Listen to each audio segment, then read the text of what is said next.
Matt Kazuma Kinoshita at the Kazuma Surfboard Factory.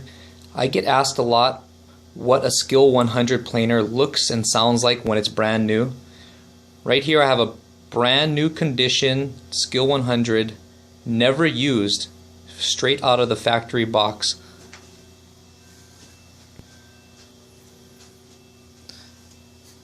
So this is what it looks like, and this is what it'll sound like if you could go back to the 1970s and buy one brand new.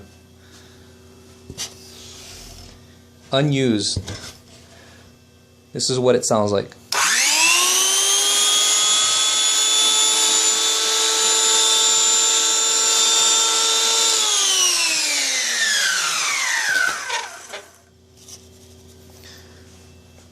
This is one planer that I probably will never use because it's never cut a surfboard or even touched wood, and I plan on keeping it that way until I pass it down to my son when I retire.